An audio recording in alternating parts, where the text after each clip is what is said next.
que está aqui nessa live, que vai entrar, e para vocês também que vão assistir essa live no futuro. Então, quero desejar aí umas boas-vindas para vocês. E essa semana, gente, olha, semana de festa aqui no nosso ministério.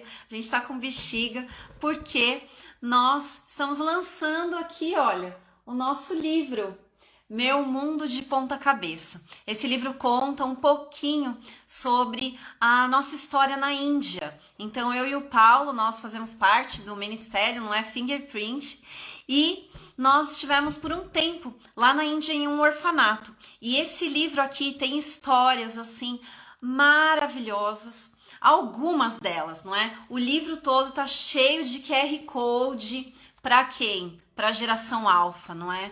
Para a turminha que tá aí na sua casa, para sua família. Então, essa semana é uma semana de festa mesmo, a gente está muito feliz e todos os dias nós estamos fazendo lives especiais com pessoas especiais que estão aqui comemorando com a gente, que acreditam no nosso ministério, que gostam da gente, que a gente gosta deles também, da família. E hoje nós estamos com o pastor Michelson Borges. Eu vou chamá-lo agora, ele já entrou aqui e a gente vai começar a conversar, porque o tempo passa tão rápido que a gente não pode perder. Então, já estou convidando para a gente conversar um pouquinho sobre essa festa aqui dessa semana, tá bom, gente? Oi, oi! Tudo bem, pastor? Olá, Valéria, tudo bem? Que alegria estar nessa semana de festa aqui com você. Tudo jóia! Deixa eu acertar aqui o som, a imagem, tá tudo bem? Tá me ouvindo bem, pastor? Perfeitamente. Então tá bom. Muito obrigada. A gente que agradece bastante, não é? Você de estar aqui com a gente nessa semana maravilhosa de festa. E a gente está comemorando aí o nosso livro, Meu Mundo de Ponta Cabeça. E aí, muito, já ganhou, né? O meu tem um detalhe aqui especial, quer ver? Olha aí. Sim, foi especial mesmo. Foi especial. Eu e o Paulo fizemos questão, não é, de autografar, de deixar um recado para sua família, que é especial para nós também. E eu vou contar, então, uma historinha, não é? Como todos os dias aí dessa semana, eu gosto de contar alguma coisa da Índia, só um spoilerzinho do livro, e aí a gente começa a conversar um pouco sobre adoração em família hoje. E sabe o que aconteceu um dia lá, pastor, na Índia, né? Então, vou contar só uma partezinha. Nós estávamos andando, eu e o Paulo, lá nas ruas, então nós morávamos a 2 horas de Calcutá. Nós estávamos bem nas vilas, num orfanato, como eu falei. E nós estávamos andando com 2 das meninas do orfanato. E de repente um senhor, ele abaixou e começou a beijar o pé do Paulo. E ele beijava, fazia assim, não é? E colocava a mão dele no pé do Paulo e começava a falar várias coisas. Nós não entendíamos, né? Então a língua no lugar onde nós estávamos era o Bengali. E aí a gente ficou assim, sem saber o que estava acontecendo. E aí ele fez a mesma coisa e colocou na testa do Paulo. E aí o Paulo falou para as meninas que estavam com a gente, meninas, o que ele tá falando? O que ele tá, né? O que tá acontecendo aqui? A gente assim, bem quietinho. E aí as meninas, não, Sir Paulo. Então elas chamavam o Paulo de Sir Paulo e eu de Miss Valéria. Não, Sir Paulo, fica tranquilo, ele tá te adorando. Aí a gente, como? Não, ele tá te adorando, ele tá muito feliz hoje. Ele tá falando o seguinte, que hoje ele encontrou o pai do Deus da Igreja Católica. E ele tá muito feliz. E você, assim, praticamente fez ele ganhar o dia. Aí o Paulo, não, fala para ele que eu não sou nenhum Deus, para ele parar com isso. E as meninas, não, deixa ele terminar a adoração, senão ele vai ficar bravo. Aí o senhor terminou ali e tal, e foi embora. E a gente ficou, não é, sem entender aquilo. Mas eu até brinquei com o Paulo, né, pastor? Falei, amor, Olha só, as pessoas, né, já perceberam que você é um deus grego, né? De tão lindo que você é, né? Ele tá aqui só olhando para mim. Mas brincadeiras à parte, não é? Realmente a Índia é um país de muitos deuses. São mais de 330 milhões de deuses. Então, eles acreditam, muitos deles, que tudo o que presta serviço para a gente, objetos inanimados, como um relógio. Se um relógio ele é bom para você, para a sua vida, ele merece a sua adoração. Animais, enfim, são 330 milhões. E queria, não é, te agradecer muito de coração, Michel, que você está aqui com a gente para comemorar aí essa semana especial. E já posso começar com alguma pergunta? Você queria comentar alguma coisa do livro? Você está lendo, não é? Sua família está lendo o livro. E aí, o que está achando? Eu terminei hoje, Valéria. Olha, Terminou? fiquei impressionado. Sim, fiquei impressionado. É um livro recheado de histórias muito curiosas, né? Não pode mostrar, né? Assim, dá uma Pode, spoilerzinho, assim, vamos né? dar, Ele é todo ilustrado, né? Tem fotos aqui de ponta a ponta, fotos de lá mesmo, né? Sim. Da experiência que vocês viveram. E eu consegui sentir aqui na leitura, quer dizer, a gente não tem nem como imaginar como deve ter sido a despedida de vocês, né? Mas eu fiquei imaginando, tentando imaginar assim, como vocês se apegaram àquelas crianças, passaram tanto tempo com eles e no dia a dia, trocando experiências, aprendendo e ensinando, né? E então a volta ao Brasil deve ter sido realmente complicada, mas você já me disse, né, que vocês mantêm contato com eles. Algumas crianças já são adolescentes, já cresceram e ainda assim os têm como pai e mãe. Então é um livro carregado de emoção. Eu fiquei assim bastante impressionado com as histórias e tem assim envolve muitas emoções. Você tem senso de humor, você tem ali algo que toca realmente o coração, porque você vê uma doação, vocês se doando, né, aquelas crianças. Então é um livro muito emocionante. Meu mundo de ponta cabeça, né? Uma incrível aventura bem longe de casa. E é bem isso mesmo, uma aventura missionária recheada de emoção e de cultura. Aprendi muita coisa também sobre a Índia ali, interessante. Eu recomendo agora de carteirinha, porque conheço a história. Que bom que você gostou, então, das histórias. São algumas, não é? São algumas, porque são realmente muitas histórias que aconteceram lá e realmente até hoje nós falamos com as crianças de madrugada, não é? Porque agora nós estamos a 10 horas, 10 ou 11 horas, não é? De fuso horário. Então, às vezes o celular toca 3:30 da manhã, né? 2 da manhã. Aí a gente olha assim, são as crianças. Então é algo realmente muito, muito especial. Mudou os nossos valores, mudou a nossa forma de enxergar muitas coisas na vida. E o livro tem esse nome, pastor, Meu Mundo de Ponta Cabeça, porque para nós eles são muito diferentes. A cultura deles é muito diferente. Uma cultura, gente, é de ponta cabeça isso, não faz sentido. Como pode essa história de castas? Então existe sim. Como pode os pais escolherem né? Ninguém escolhe o outro para casar. Então, pelo menos no lugar onde nós estávamos. Valéria, tem um detalhe interessante que eu vi ali, né? Você fala assim, não faz sentido, né? Mas o inverso também é verdade, né? Para eles, muita coisa do que nós fazemos não faz sentido, né? E eu lembro de uma situação em que o Paulo estava ali almoçando com as crianças e eles comem com a mão, né? Com a mão direita. Eu não vou dizer porque eles não comem com a mão esquerda, eu vou deixar você ler no livro para descobrir.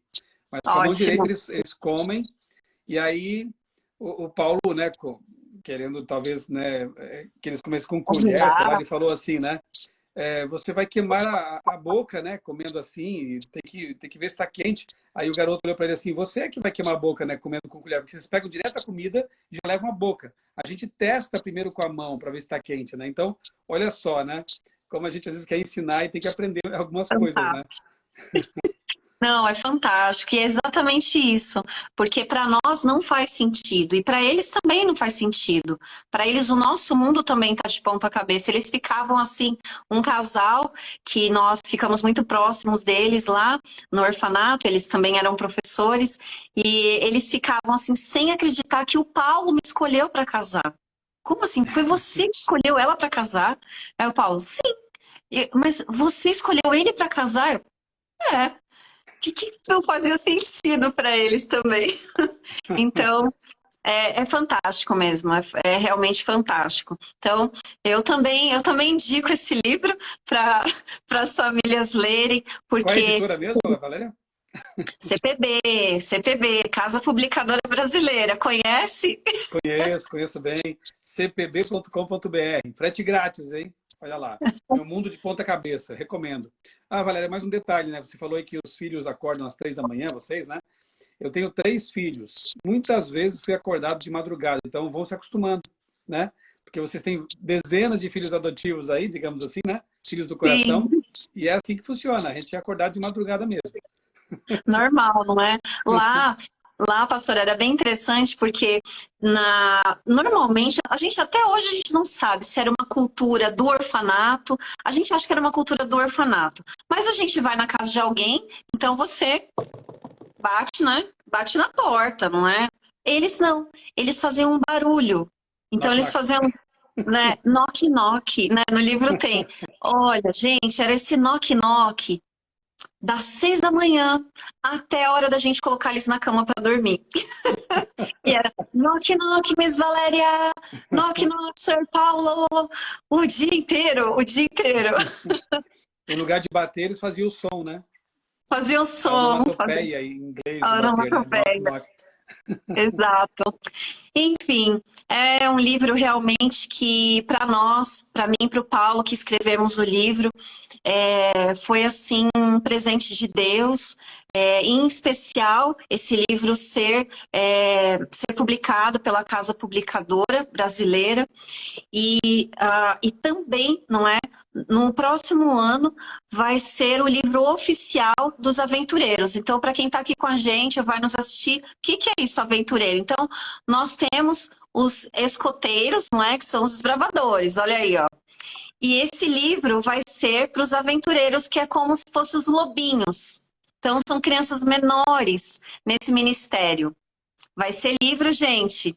Livro oficial de leitura. Então, a gente está muito feliz por esse presente, assim, e a ideia é que as famílias sejam inspiradas com missão no coração, gente. Missão no coração. Uma família, pastor, semana passada, nós entregamos um presente para eles, né, o livro, e aí a mãe mandou um print da tela, uma foto de uma página que tem uma pergunta assim: por que você não faz uma viagem missionária em família? E ela, Valéria, eu quero isso para os meus filhos, eu quero fazer isso para minha família. Ensina aí pra gente como é que faz, como que ajuda para a gente fazer uma viagem missionária. Então, a gente tem também dentro do nosso ministério, um programa chamado Reforma em Família.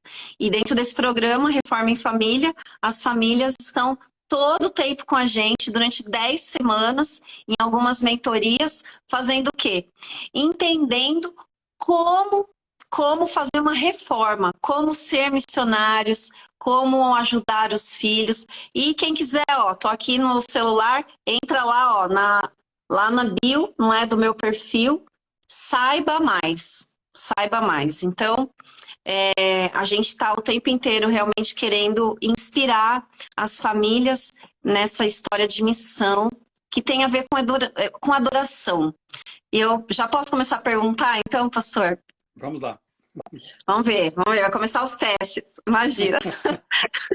Eu gosto muito de assistir as suas lives, porque fazer live também com você, porque a gente se sente assim, tão à vontade, como se a gente estivesse conversando na sala da nossa casa. E eu sinto que as pessoas sentem isso também da sua parte, assim. É tudo tão espontâneo e tão espiritual e profundo ao mesmo tempo, que louvado seja Deus, assim, pela sua vida, pela vida da sua família. De Amém. coração, né? Vocês sabem disso. Amém. E vamos lá. Então, assim, a primeira pergunta que tem aqui, pergunta A. Pergunta número 1. Pastor, lá na Índia tem muitos deuses, realmente. Nós andávamos e tinha uns postes de deuses em todos os lugares, no chão, no teto, nas casas, muitos templos. Então, 80% da população é hinduísta. E assim, por quê? Por que que o homem busca tantos deuses e mais do que buscar? Por que ele adora tantos deuses? Se a gente vai na Bíblia, né? Nós temos as historinhas das crianças e a gente está aí falando sobre os reis, sobre os profetas e tem aquela parte lá. E o fulano fez o que agradava ao Senhor, fulano fez o que desagradava ao Senhor. Porque eles colocavam vários postes de ídolos. Por que que o homem faz isso, pastor? Qual que é?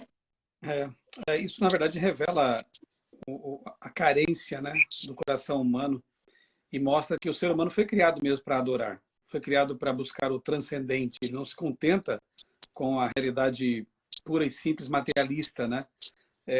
Lá na Índia, eles têm esses múltiplos deuses, né? Eu já ouvi até alguém brincar dizendo que lá existe um deus para cada pessoa, né? Um pouco menos, né? Porque lá tem bilhões de habitantes e são 300 mil deuses, como você disse. Mas é muito deus, né?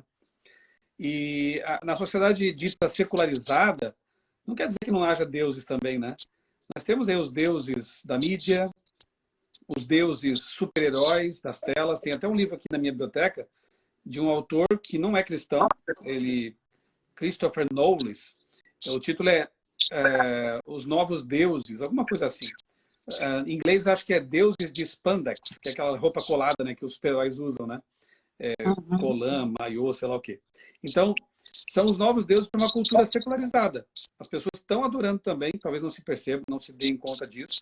Há o deus dinheiro, há o deus Carro, aparência, como? carro, Carro, enfim, coisas, né? academia. Tudo isso, tudo isso. Tem até um livro também muito bom, que estava lendo tempos atrás aí, Ilusões Políticas, em que o autor, David Koyzis, diz que até ideologias podem ser deuses, quando você coloca isso acima de Deus, acima da Bíblia, acima da família. Qualquer coisa pode ser idolatrada por um coração que não está pleno de Deus, do Deus verdadeiro. Quando o Deus verdadeiro ele chega e ele preenche, né, a nossa vida, todos os espacinhos da nossa vida, você não sente mais essa carência de querer adorar alguma coisa, algum ídolo, alguma coisa inexistente, né? Animais, como no Egito e na Índia também há uma certa adoração, né? A vaca ali, né? Então, Sim. quando a gente fala sobre esse assunto, automaticamente eu me reporto a Atos 17, né? Quando o apóstolo Paulo visitou Atenas. Também uma cultura pagã, embora fosse assim tão ilustrada em termos de filosofia, eram igualmente idólatras, né, carentes de alguma coisa transcendente. Todo ser humano é assim. É aquele chavãozinho que a gente ouve falar, né? Clichê, né? Deus nos criou com um vazio no coração, do tamanho dele. Só que é a realidade, embora pareça um clichê, é a realidade. Qualquer coisa que não seja Deus não vai ocupar esse vazio. Aí os deuses vão sendo multiplicados, né? Na cultura grega ali, onde Paulo estava, Heródoto, né, é tido como um dos criadores, se não o criador da maior parte do panteão lá do Olimpo, né? Aí você tem que ter Deus, o Deus da velocidade, o Deus dos mares, o Deus dos infernos, o Deus dos relâmpagos, a deusa da caça, a deusa disso, daquilo. Eles fragmentam características, algumas das quais são do próprio Deus da Bíblia, que reúne tudo de bom, né? E transferem para esses deuses características humanas, porque eles são criados pelos seres humanos. Quando você compara o Deus da Bíblia com esses deuses, não tem nada a ver, porque o Deus da Bíblia é o que cria o ser humano. Ele tem padrões e valores muito mais elevados, né? Não é um Deus que fica lá do Monte Olimpo olhando as pessoas para puni-las com um raio na nuca, na testa, nas costas, né? Não é esse Deus. No entanto, quando Paulo chega ali, ele foi muito sábio, né? Ele viu ali entre vários altares com várias estátuas, ele viu um altar vazio. Eles eram tão cuidadosos que chegaram até a erigir um altar para um Deus desconhecido. Vai que a gente esqueceu de algum, né? Então vamos colocar um Deus desconhecido, aí qualquer um se encaixa aqui. E Paulo, então, chega lá dizendo, olha, é esse Deus aqui que eu quero pregar para vocês. É desse Deus que eu quero falar. E ele começa, então, sabiamente, né, usando o elemento da cultura. Imagino que vocês na Índia tiveram que usar muita coisa assim da cultura para fazer pontes, né, para pregar o evangelho. Paulo faz a mesma coisa. Então, resumindo, às vezes eu me estendo demais aqui, você vai me cortando aí, Valéria. Resumindo, essa multiplicidade de deuses, literais ou não, né, ela revela realmente um desejo de transcendência. E as pessoas, enquanto não se encontrarem com o Deus verdadeiro, e um dia, quem sabe, até posso contar um pouco da minha experiência com isso, enquanto não se encontrarem com o Deus verdadeiro, elas estarão numa busca frenética por toda a vida. E tentarão preencher isso com coisas, com, enfim, tudo que a gente já citou aqui, né? Ou mesmo com deuses que não são Deus, né? Sim. Enfim, é isso aí. A vaca, não é, pastor, como você colocou aí, lá na Índia é realmente algo muito forte. Então, se você... Gente, nós estivemos lá, ficamos lá, moramos lá, não é? E a gente via. A gente estava, de repente, no tuk-tuk, que é quem lê o livro vai ver lá o carrinho, o tuk-tuk, como é que funciona. E mais que isso, porque o livro tem QR Code. Então, o QR Code, gente, é para a turminha aí na sua casa. Família é para geração alfa. Primeira coisa que as crianças fazem, os adolescentes, já vai lá no QR Code com o celular direto. Então, você vê o livro criando vida, realmente. As imagens, os vídeos. E se você tá no tuk-tuk, lá no carrinho, e tem uma vaca no meio da rua, sentada, eles vão desviar. Eles vão desviar. Porque a vaca realmente é adorada lá, não só a vaca, como muitas outras coisas. Eu achei muito interessante que você colocou, pastor, sobre esses fragmentos do poder do verdadeiro Deus, que são, não é, distribuídos para outros deuses que não são os verdadeiros. Lá, as crianças, elas passam, os pais, eles passam aquela, como que chama? Como lápis de olho, sabe? Lápis de olho, assim, nos olhos das crianças e nos deles também. E um dia a gente perguntou, por que as crianças usam, não as crianças do orfanato, mas outras crianças usam esse lápis no olho. E aí eles falaram, eles colocam para proteger. Então, o Deus que protege os olhos diz, não é, para passar esse lápis no olho. E você me fez lembrar de um livro. Então, eu gosto muito de ler. Olha esse livro aqui, chama O Fator Melquisedeque. Esse livro é muito bom e fala sobre essas questões também de deuses e inclusive começa, né? O primeiro capítulo começa sobre Paulo lá em Atenas. Mas enfim, a gente está aqui falando de adoração no geral. Teve até uma pessoa que colocou aqui, eu achei bem interessante, que colocou assim, que a adoração ao corpo hoje também está super em alta. Então é verdade. Valéria, tem um detalhe interessante também. Você mostrou aí o fator Melquisedeque. E eu lembrei de um outro livro que eu tenho aqui em casa também, que é o Faith of Our Fathers, que é de um chinês, um cristão chinês. E ele faz uma... Eu não sei como é que é a história, né, das religiões na Índia. Parece que a tradição aponta que Tomé teria até ido à Índia para pregar o evangelho lá no passado, né? Mas parece que... Não sei se alguma coisa de cristianismo foi preservado na cultura indiana. Mas na chinesa tem. Isso é interessante. Porque antes do confucionismo, antes da religião que hoje predomina lá, e muito antes, claro, do Partido Comunista, né, havia uma religião monoteísta na Índia. E o deus que eles adoravam era chamado Shanti. E o Shanti, ele remete ao El Shaddai. Tem uma raiz aí linguística bem interessante. E vários desses ideogramas chineses trazem traços, né, de histórias bíblicas. Se eu não me engano, a palavra... Bom, eu vou errar aqui facilmente porque eu não lembro dos detalhes. Mas, por exemplo, você consegue rastrear nesses ideogramas palavras como Adão, Noé, Arca, Noé, né? a Arca. Exatamente.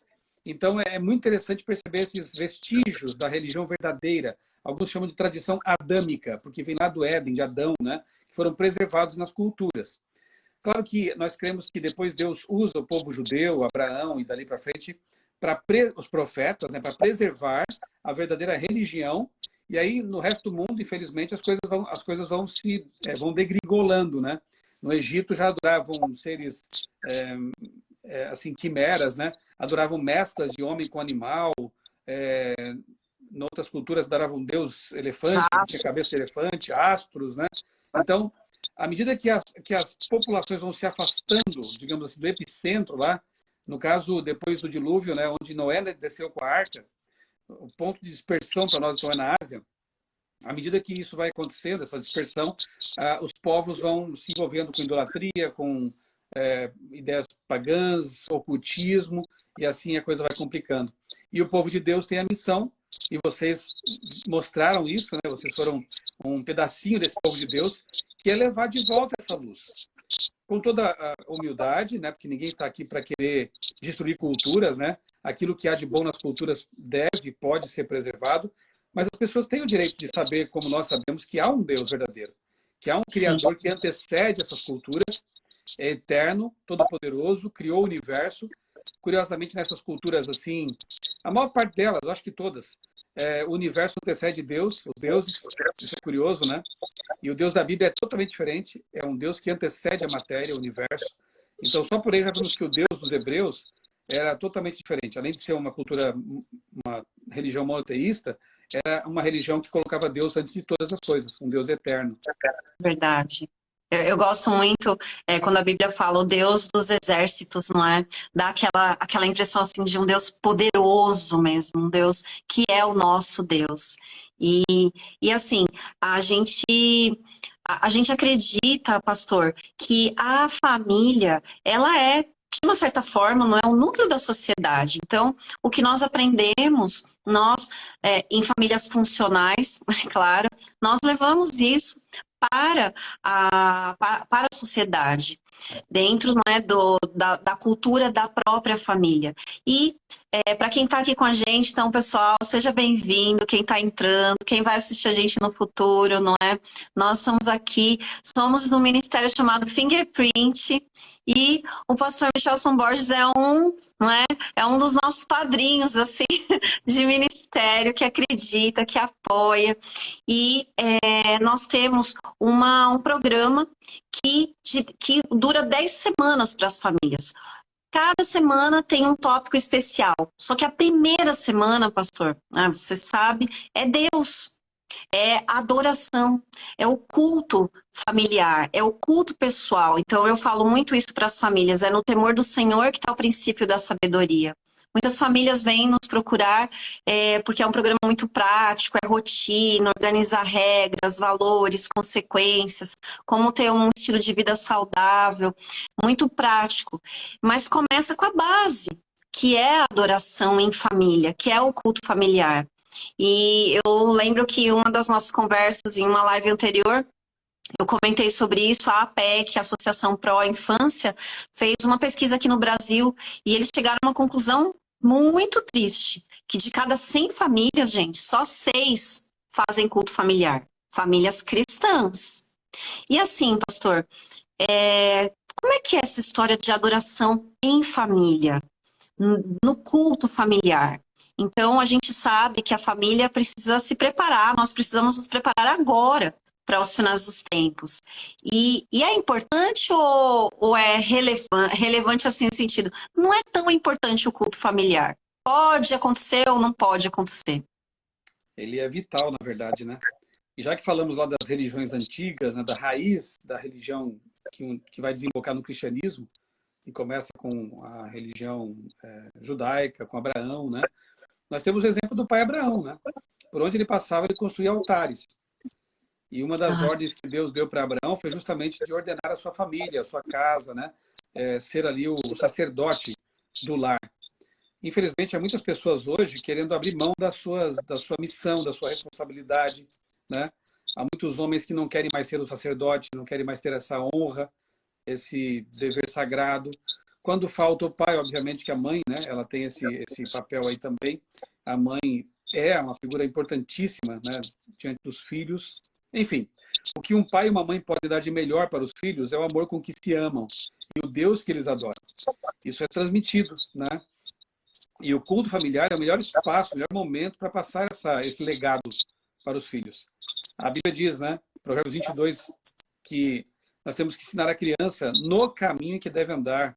Não é ensinar o caminho, dizendo, ó, tá lá o caminho, vai. Vai Caminho lá, por lá, né? boa Não, sorte. exatamente, se vire. Não, ensina a criança no caminho, vá com ela, né? Então, outro texto que diz assim, até a palavra é meio antiga, né? Traduzida para o português como inculcarás, né? Inculcarás a palavra, né? Ensina deitado, sentado, andando pelo caminho. Inculcar é colocar na cuca, né? Internalizar, interiorizar a palavra na mente, na vida das crianças. E o melhor momento para fazer isso, sem dúvida, é o culto. O culto na igreja, né? A celebração na igreja é importante, claro, mas se não houver um culto em família, não vai ser um culto de fim de semana que vai resolver aquilo que ficou faltando, né? Então é coisa simples, é assim, se são filhos pequenos, 10 minutos, 15 minutos por dia ali, ler um texto apropriado para as crianças, cantar uma música, né? Ali também para elas. À medida que vão crescendo, você vai adaptando o culto. Aqui em casa a gente tem momento de leitura e o culto, né? Então a gente tem sempre um livro, sempre estamos lendo um livro, assim, de cunho mais espiritual, em família, leitura em família. Porque também isso é um legado, você ensinar, né, os filhos a ter o gosto pela leitura. E hoje eu fico muito feliz ao irmos a um shopping, por exemplo, o primeiro lugar que eles querem ir é a livraria. Então eu já fico contente. Já sei que eu vou ter que desembolsar um dinheirinho para comprar alguma coisa ali, né? Mas é melhor comprar ali alguma coisa do que comprar um hambúrguer ou coisa parecida. Então, momento de leitura e o momento do culto, que é isso aí, você orar, conversar com Deus, fazer uma leitura da Bíblia, né? Bíblia infantil, se for uma criança pequena. Enfim, é ali que você vai colocar seus filhos em contato com o Criador que você já adora. Para que esse culto seja efetivo, né? Os pais têm que ter uma vida devocional, claro, porque as crianças são muito perceptivas, né? Elas vão saber se a coisa é... Aliás, quem não busca a Deus não vai nem fazer o culto, não vai nem sentir necessidade disso, né? Mas as crianças percebem quando isso é genuíno ou não. Então, elas vão aprender muito mais das suas atitudes, do seu exemplo, né? Do que das palavras, necessariamente. Vai orar, mas você não ora. Vai ler, você não lê, né? Então, não é efetivo essa educação. Então, ali na família, a gente está reproduzindo aquilo que Abraão fazia no passado, que outros fizeram no passado. Era o altar da família mesmo, né? Reunir os filhos, estar com o cônjuge, que não tem filhos, obviamente faz o culto com a esposa, com o esposo. Quem está debaixo daquele teto, né? Ter esse momento de intimidade com Deus. Isso é muito importante mesmo. Fundamental.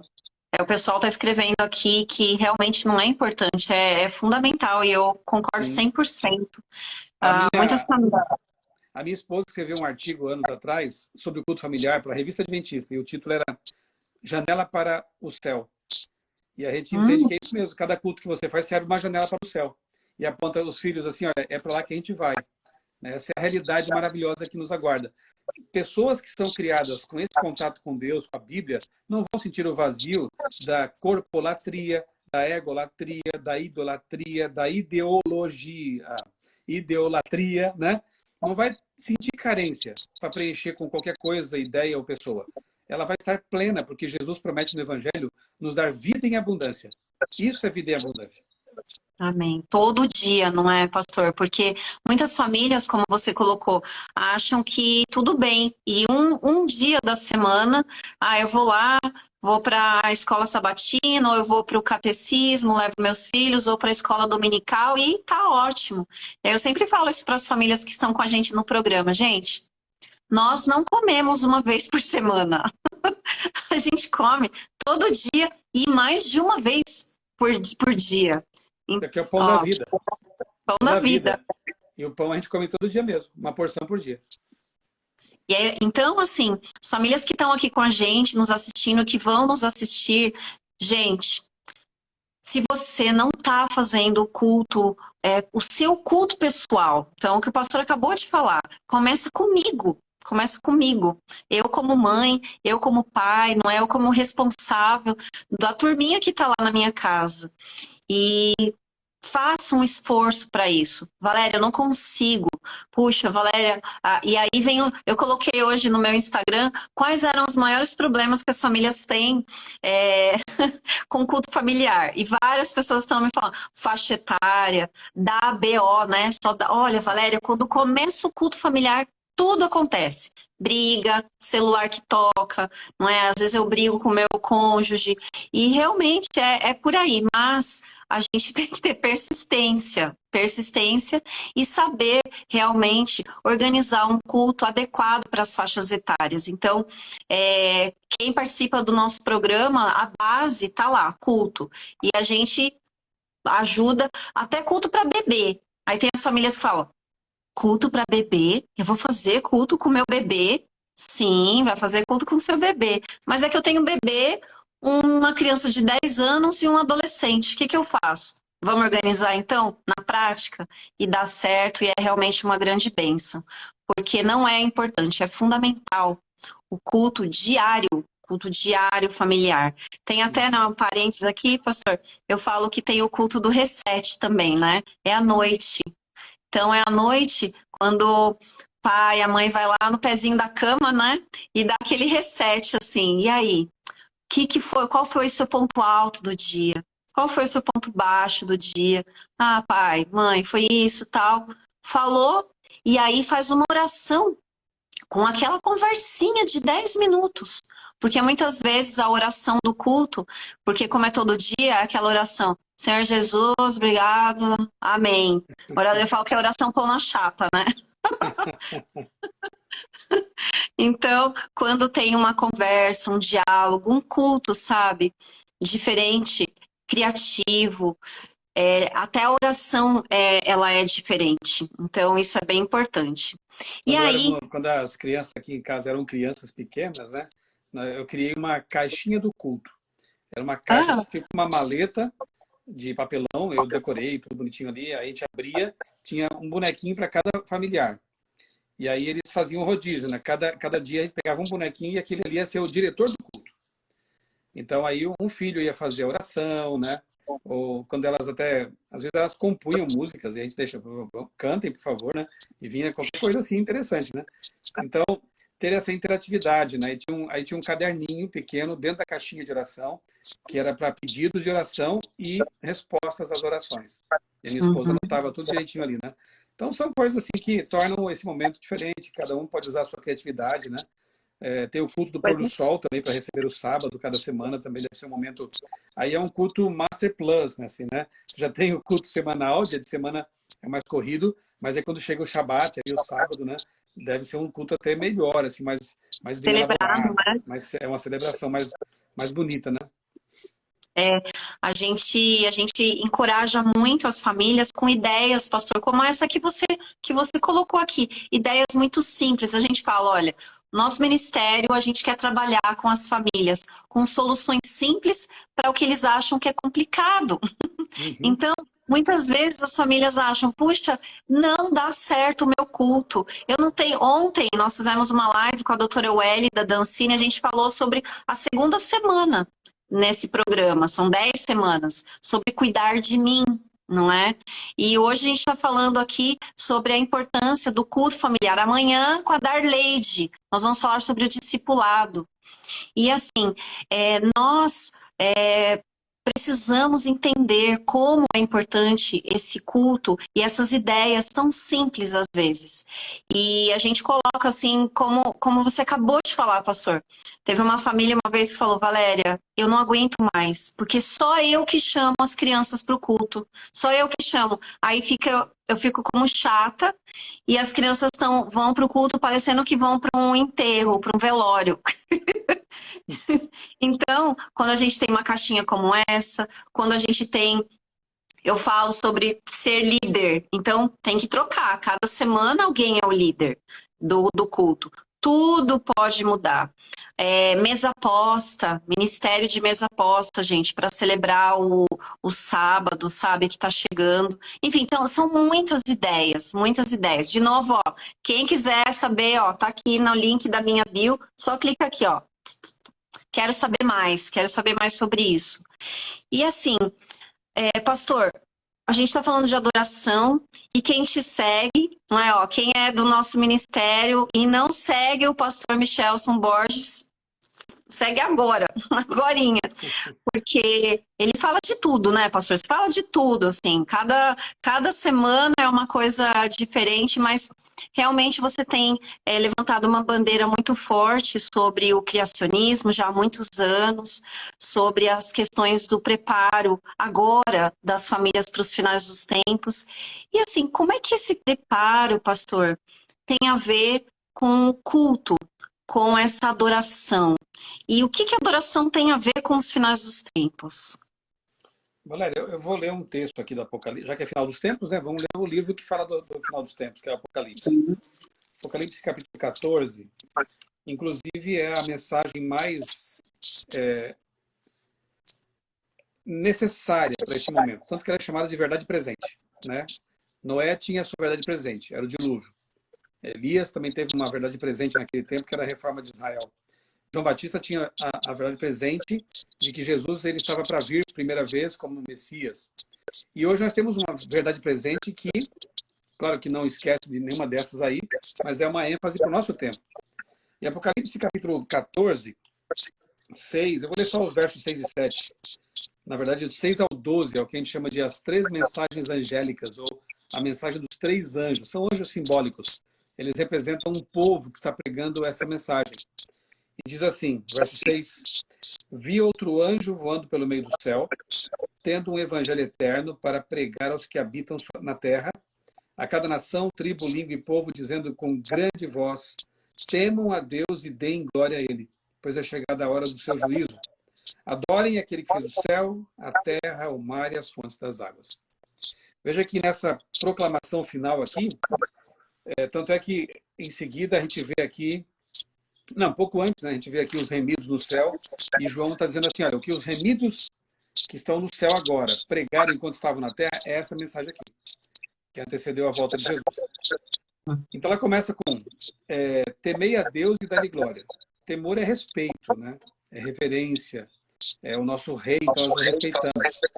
E adorem aquele que fez o céu, a terra, o mar e as fontes das águas. Isso remete também ao sábado, porque essa frase é encontrada em Êxodo capítulo 28 a 11, né? Por que agora é o sábado? Porque em 6 dias fez os céus, a terra, o mar e as fontes das águas. Fonte das águas não, e tudo que neles há.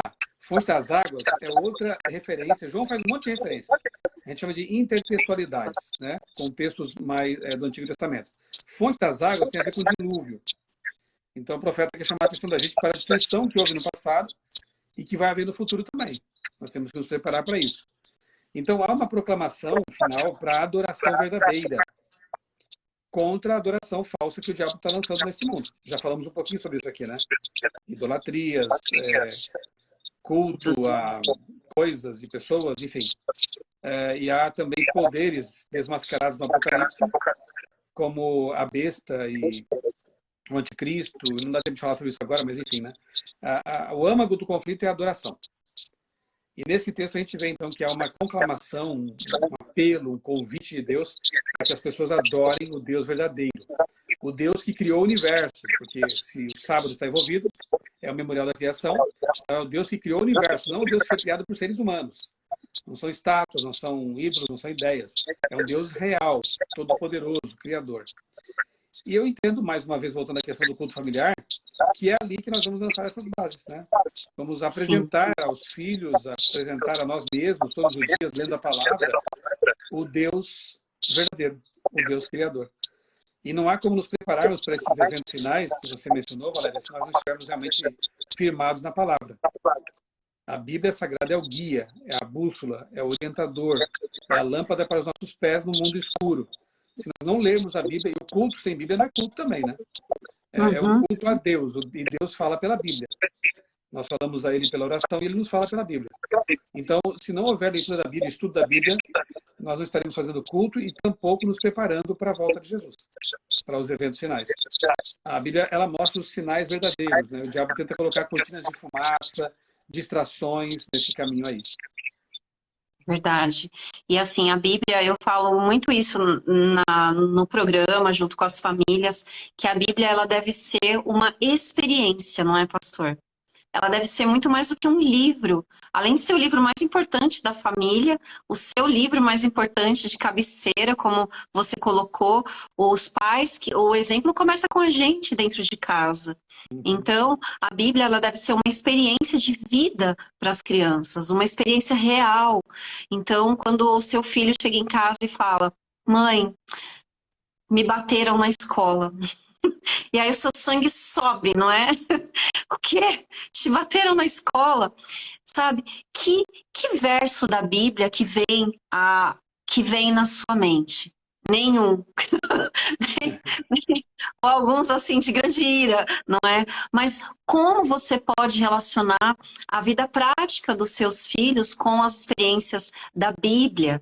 Então a gente acredita, não é, em pilares importantes, a Bíblia como fonte da verdade, a natureza, né, a sala de aula interativa, as lições práticas da nossa vida e um trabalho útil que é importante. E isso aí é no culto, não é, pastor? É o culto que vai dar a liga disso daí no dia a dia das famílias, preparando as famílias para o que vem pela frente, que são grandes batalhas. Só um detalhe, Valéria, eu acho que o meu áudio está um pouco alto aí com você e está dando um eco, acho que é isso, talvez. Se você puder baixar um pouco a minha voz aí, não sei se é isso, que eu consigo ouvir no retorno aqui, a minha voz. Mas assim... Tem uma baixada. Espero que melhore. Para mim tá ok, tá normal. Vamos ver agora. Tá, espero que melhore. Diminuiu. Tá bom. Tá, o que você falou assim, de colocar a Bíblia na realidade, né, diária da família, é uma coisa muito importante. Eu escrevi um livro que, na verdade, é um livro que mexeu comigo escrevê-lo, que é A Chegada do Adventismo ao Brasil, também pela CPB, a mesma editora que imprimiu o seu livro aí de ponta cabeça, né, o Meu Mundo de Ponta Cabeça. Um dos personagens descritos ali, que é um pioneiro da Igreja Adventista no Brasil, é o Adolfo Hort. Eu conversei com a netinha dele. Ela já é falecida, né? Mas eu a entrevistei, entre muitos outros que eu entrevistei para escrever o livro. E ela me contava coisas assim interessantes. E ele que não era adventista, ele era luterano. Ele queria destruir a Igreja Adventista lá. Isso é 1900, né? Começo do século passado. E ele acabou se convertendo. É uma história muito bonita, também não vou dar spoiler, deixa o pessoal ler no livro, né? Mas uma coisa interessante... Oi? Tem que ler o livro. Isso. Mas uma coisa interessante é que a netinha falava assim, ó, o avô dela, o Adolfo Hort, em tudo que ele podia, ele colocava a Bíblia. Então, por exemplo, ele gostava de esconder a boneca da menina dentro de casa. Aí ele fazia brincadeira com ela. Vamos encontrar a boneca? Vamos procurar a boneca? E aquela coisa, né? Tá quente, tá frio, né? E aí, quando encontrava a boneca, ele fazia uma festa com ela, pegava no colo e falava assim, minha netinha, a Bíblia é que nem essa brincadeira. Nós temos que procurar os tesouros escondidos e quando a gente encontra é uma maravilha, é uma festa. Outra ocasião, ele estava lá fazendo uns reparos no telhado e aí ele pediu para a netinha trazer uma caneca com água para ele. E ela teria que subir a escada. Aí ele falou assim, vem aqui, netinha, traga para mim a água. Claro que o pai estava por perto e cuidou dela subindo a escada. E ela foi subindo devagarzinho. Ele falou, você está com medo? Tô, vovô. Mas não precisa ter medo não, vá. Venha cá, traga a caneca para mim. E o pai dela ia amparando, né? Aí quando ela entrega a caneca, ele falou para ela assim, netinha, a nossa ida para o céu é que nem essa escada aqui. Às vezes teremos medo pelo caminho. Às vezes olhar para baixo será assustador, mas se você fixar os olhos em Jesus e subir com coragem, com fé, um dia você chega até o topo da escada, né? Então, era bonito de ver assim, o que essa netinha contou, cada coisa bonita, assim, como o avô ele relacionava as situações do dia a dia com a Bíblia. E como você falou, se os pais não leem a Bíblia, não têm uma experiência com a Bíblia, como eles vão conseguir introduzir a Bíblia no dia a dia? Como ela vai ser um guia, uma diretriz, uma baliza para eles, né? Filho, olha, lembra quando José fez tal coisa? Lembra quando Moisés, quando Jesus? Então, assim, ter na ponta da língua essas lições. E isso só pode fazer aquele que tem familiaridade com a Bíblia, realmente. Ninguém dá o que não tem, não é, pastor? Então começa com a gente mesmo. No nosso culto pessoal, no nosso momento de intimidade com Deus. Eu falo, tem um material que a gente entrega para as famílias também, é bem interessante. Então, toda semana as famílias participam, sempre online, não é? Ou em grupo, ou em mentorias individuais. E tem um material chamado Reparando Brechas. Fantástico, fantástico. E tem histórias, tem brincadeiras. Inclusive, eu achei que esse vovô aí ia fazer a brincadeira da ovelha perdida. Da dracma perdida. Então, fazer essas brincadeiras no culto familiar faz toda a diferença. Caça Toda a diferença. tesouro, e por aí vai, né? Tanta coisa. Criatividade. Criatividade. E quem dá a criatividade pra gente? É o nosso Deus Criador, não é? Eu brinco com as famílias que você já contou a história para o seu filho sobre quem foi o primeiro astronauta do mundo? Tá lá na Bíblia. Aí as pessoas, primeiro astronauta do mundo tá na Bíblia? Ah, Moisés. Não, não foi Moisés. E o cara que foi teletransportado? O cara foi teletransportado, foi. E Uma Noite no Cemitério, já contou essa história? Aí os pais ficam... E o gigante de 6 dedos? Então, são essa... Fora, não é? Então, as mulheres que estão aqui, imagina, gente, passar um ano no salão de beleza, né? Então, todas essas histórias estão na Bíblia, histórias de heróis, de princesas, histórias de aventuras, e a gente precisa viver isso antes na nossa vida, para a gente poder viver com a nossa família, em adoração. A Bíblia é tão rica em histórias, só que essas histórias contêm lições, não são histórias puras e simples, como algumas aí, né? Elas contêm lições, contêm verdades espirituais, contêm esses tesouros. O diabo sabe que ela é tão rica e importante que ele criou as fábulas, né? Criou mitos, e são histórias concorrentes. E muita gente sabe, talvez, o nome de todos os Vingadores, mas não sabe o nome dos apóstolos, né? Ou então sabe a escalação toda de um time, mas não sabe o nome dos filhos de José, dos filhos de Jacó. Então, assim, claro, não estou dizendo que você tem que decorar tudo da Bíblia, mas isso quer dizer familiaridade. Familiaridade. O que ocupa mais tempo dos seus pensamentos, né? Com quem você passa mais tempo. Então, isso é algo para pensar, né? O diabo ele sempre vai tentar desviar o foco da palavra de Deus, porque ele sabe que onde há uma Bíblia, até deixa essa minha aqui já está na hora de eu trocar também, já está toda gastadinha aqui, né? Onde é uma Bíblia assim, usada, há uma pessoa novinha, né? Em folha, espiritualmente vibrante. Onde há uma Bíblia em frangalhos, há uma pessoa que não está em frangalhos, que está forte. Então, vamos nos familiarizar. Todo dia, ler um pouquinho. Vou pegar minha Bíblia aqui, acho que minha Bíblia está aqui pertinho de mim. Você vai querer Deixa eu pegar minha Bíblia, porque eu gosto de mostrar minha Bíblia também, porque a minha Bíblia tem, assim, várias histórias. Acho que está ali dentro aqui dentro da... Deixa eu ver. Olha, assim, né, a minha Bíblia, pastor. À medida que a gente vai envelhecendo, a gente vai trocando e vai passando as coisas que anotou naquela para outra. É um processo também de crescimento, né? De aprendizado, de releitura. Eu procuro fazer um ano bíblico em Bíblias diferentes também. Então, são coisas que a gente faz para ter mais contato com a Bíblia e se surpreender cada vez, né, que a ler. Eu também tenho algumas Bíblias, mas essa daqui é a que eu estou usando agora, não é? Então, eu tenho essa aqui com V, Valéria. O Paulo tem uma com P. A gente ganhou, tem toda uma história aqui. Mas, dentro da minha Bíblia, eu tenho esses selinhos, assim, que eu coloco, olha. Selinhos, sabe? Pérolas, que eu vou colocando. Ela tem assim, as cores, conforme eu estudo. E ela é trilíngue. Então, tem aqui português, inglês, espanhol. Mas o que as crianças mais gostam, que eu conto as histórias, a história da minha Bíblia, eu falo assim para elas: e a minha Bíblia tem cheiro. Tem cheiro a sua Bíblia, tia Valéria? Tem. E eu tenho, pastor, eu tenho perfume para minha Bíblia. Então, eu sou uma pessoa muito sinestésica, não é? E eu acredito, não é? Eu falo muito isso para as famílias que fazem parte do programa, que a gente precisa criar memórias sinestésicas em família. E memórias sinestésicas, memórias emocionais, têm a ver com tempo, com energia, não é? Que a gente dispõe nesse processo.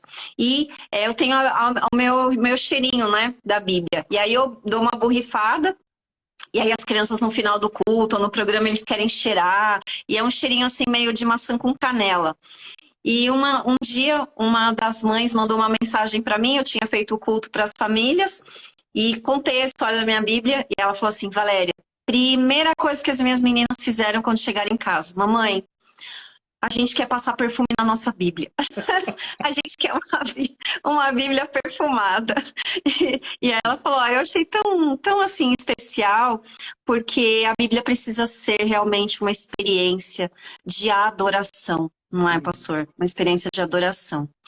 Bom, para finalizar aqui a nossa live, é tão bom conversar, né? A gente podia ficar aqui há muito tempo, mas a gente tem que finalizar. E a gente sabe, pastor, que você conhece o nosso programa, não é? Esse programa aí chamado Reforma em Família, famílias que estão vivendo momentos muito difíceis e que querem ajuda, não é? Querem uma ajuda externa. E não há problema nenhum nisso. Ao contrário, a Bíblia fala, não é? Que nós precisamos ajudar uns aos outros e apoiar uns aos outros. E assim, dentro desse processo de reforma em família, o que você teria a dizer, né, como uma mensagem especial para as famílias que estão aqui com a gente, as famílias que vão nos assistir, em relação à adoração e à reforma, não é? Dentro desse programa, dentro do que a gente propõe. Tantas coisas poderíamos falar, né, para as famílias, tem tanto conteúdo na Bíblia riquíssimo sobre isso, né? Mas eu gosto sempre de refletir sobre a família de Jesus, né? Ele teve um pai adotivo que era um homem muito nobre, que protegia, que guardava, que esteve disposto, inclusive, a assumir uma culpa que ele não tinha, né? Quando a Maria ela aparece grávida, ele não entendeu bem a situação antes de um anjo revelar, ele quis até deixá-la e ir embora, o que caracterizaria que ele talvez tinha sido culpado, né? Então era um homem nobre, um homem de Deus. Então eu desejo para os pais que sejam como José, alguém nobre, alguém que se preocupa, alguém que está disposto a dar a vida pela família. E quem está disposto a morrer também está disposto a viver, né? Não basta só dizer eu morreria por você, mas você vive também por aquela pessoa, né? Então é muito fácil dizer o extremo, né? Mas e o dia a dia? Mães que sejam como Maria. Maria, ela foi a professora de Jesus, a primeira professora. Veja que coisa interessante, né? O Criador do Universo se fez um menino e aprendeu aos pés de uma mulher. E Maria, ela dedicava tempo para Jesus. A gente sabe que a família tinha os rolos da Bíblia em casa. E os rolos da Bíblia naquele tempo eram caríssimos. José e Maria eram um casal de pessoas humildes. Ele era carpinteiro, não era rico. E eu fico comparando assim com os nossos tempos, né? Talvez eles tivessem aberto mão de um carro do ano, de móveis de última linha, para ter a Bíblia em casa. Então, qual o esforço que temos feito para ter a palavra de Deus conosco, né? Então, Maria, ela tinha ali os rolos, sabia ler, fez com que Jesus aprendesse a ler também. Tanto é que quando ele era garotinho, foi ao templo, né, discutir com os sábios. Quer dizer que ele foi muito bem educado. E o Espírito Santo também estava ali junto, obviamente, né? Maria, que as mães sejam como ela, né? Dedicadas e que dão o sim para Deus quando são chamadas, né? Ela respondeu sim para Deus. E que os filhos sejam como Jesus, né? Que possam crescer em estatura, graça, diante de Deus, dos homens, sabedoria, né? Que eles possam ter esse Jesus como reflexo, todos nós, né? Que a nossa família seja uma bênção, seja um pedacinho do céu aqui na terra, porque é isso que Deus deseja para ela. Amém, amém. Muito obrigada, pastor Michelson, por toda essa mensagem que você passou aqui para as famílias, um pedacinho do céu aqui na terra. Muitas famílias que nos procuram, pastor, não acreditam mais nisso. Me procuram tanto a mim como o Paulo, e falam assim, Valéria, Paulo, eu tô procurando vocês, mas porque me disseram, porque conversaram, porque eu assisti uma live, mas eu não acredito mais em família feliz. E aí nós falamos, olha, nós não acreditamos em família perfeita. Não existe aqui na Terra, não é? Antes da restauração não tem família perfeita, mas existe sim família feliz quando nós obedecemos a Deus, quando nós fazemos a vontade do nosso grande Criador e colocamos em prática realmente o que Ele tem para a vida das nossas famílias. Então, eu quero terminar aqui agradecendo a sua presença, agradecendo a presença de todo mundo aqui, a quem vai nos assistir também, e deixando, não é, um agradecimento especial aí. Olha, nosso livro, Meu Mundo de Ponta Cabeça. Então, que você possa ler esse livro, se inspirar, né? Às vezes o pessoal vai tirar foto, faz isso mesmo. Como é que é isso? Então, é de ponta cabeça mesmo.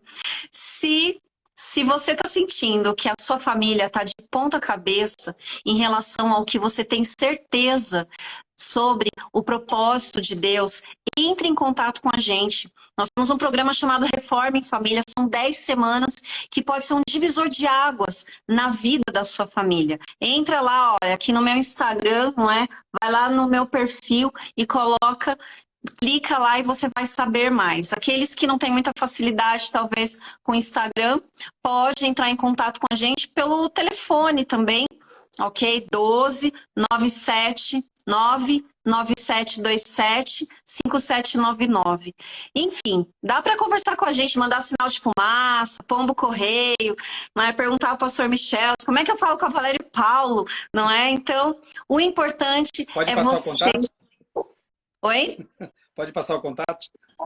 Pode sim, a gente autoriza. Gente, muito obrigada. Então, olha, nos procurem, não é? Se você quer mudar, se você quer melhorar, já tá bom, pode ficar melhor. Tá ruim? Então dá para melhorar. Porque a adoração, ela é algo muito importante. Não é nem importante, não é fundamental para as nossas vidas. Pastor, muito obrigada. Obrigada mesmo de coração. Depois do final de semana que você teve, não é? Gente, olha que para conseguir essa live aqui foi porque a agenda dele não é fácil. Mas como ele é o nosso padrinho, então não tem como negar, né, pastor? Não dá para dizer não. Não dá para dizer não. Muito obrigada. Foi um Obrigada prazer, de Valéria. coração. Que Deus continue abençoando grandemente o ministério de vocês. Paulo, Valéria. Vocês têm sido uma bênção para muitas pessoas. Não só na Índia, Estados Unidos, como também aqui no Brasil. Que continuem tendo muita saúde e disposição para servir ao Criador. Amém. Pode encerrar com uma oração, pastor, essa nossa live? Vamos orar então. Amado Deus, eterno Pai, nosso Criador, muito obrigado, Senhor, porque nós temos esse presente maravilhoso que é a Tua Palavra, que é o nosso guia, nossa lâmpada. Possamos nos familiarizar com ela cada vez mais e também fazer dela a luz dentro de nossos lares. Abençoa, Senhor, as famílias, as pessoas que estão nos assistindo e vão assistir depois da gravação. Abençoa a família delas e a nossa também. Amém. Que nós possamos sentir a Tua presença do nosso lado, nos orientando, nos dando sabedoria. Continua abençoando o Ministério Fingerprint, os esforços, os planos, projetos do Paulo, da Valéria, que eles continuem alcançando muitas pessoas para Ti, Senhor. E abençoe esse livro também, Meu Mundo de Ponta Cabeça, que foi recém-lançado pela Casa Publicadora Brasileira, que ele seja uma bênção na vida de muitas pessoas também, quem sabe inspirando muitas pessoas a missão, longe ou perto, mas a missão de falar do Teu amor, de demonstrar o Teu amor às pessoas que nos rodeiam. Dá-nos a Tua paz, um restante de semana feliz e abençoada. Nós pedimos e agradecemos em nome de Jesus. Amém. Amém. Muito obrigada, pastor. Pessoal, até amanhã. A festa continua amanhã às 9 horas da manhã com a Darleide Alves. Um grande abraço. Tchau, pastor. Obrigada. Um abraço. Bye, bye. Tchau, tchau.